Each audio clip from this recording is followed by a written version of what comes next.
एक पक्षी ने बाजरे के खेत में घोंसला बनाया। जब उसके अंडे फूटे तो खेत लगभग पक चुका था। एक दिन गौरैया घोंसला छोड़कर जाने लगी तो उसने अपने बच्चों से कहा, अगर खेत का मालिक या उसका परिवार मेरे पीछे आए तो उनकी बातें ध्यान से सुनना और मुझे बताना।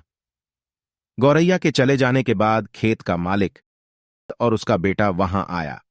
पिता ने बेटे से कहा, मुझे लगता है कि खेत पक गया है। कल सुबह जल्दी अपने पड़ोसियों और दोस्तों के पास जाओ और उनसे खेत काटने में हमारी मदद करने के लिए कहो। शाम को पक्षी अपने घोंसले में लौट आया। बच्चे पर फैलाकर चींची करने लगे। उन्होंने किसान से जो कुछ सुना था उसे बताया और कहा, मां, हमें जल्दी यहां से ले चलो, खेत के साथ हमारा घोंसला भी न कट जाए।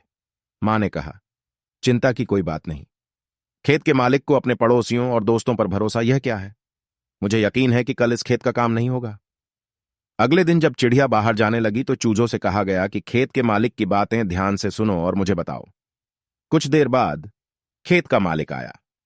उसने अपने दोस्तों और रिश्तेदारों की राह देखी, लेकिन कोई नहीं आया। जब धूप तेज हो गई तो उसने अपने बेटे से कहा, इन दोस्तों और पड़ोसियों पर भरोसा नहीं किया जा सकता।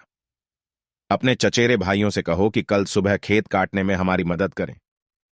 यह सुनकर चिड़िया के बच्चे बहुत डरे। जैसे ही उनकी मां आई तो उन्होंने अपने पंख फैलाए और उससे बोला कि आज तो ये हो गया।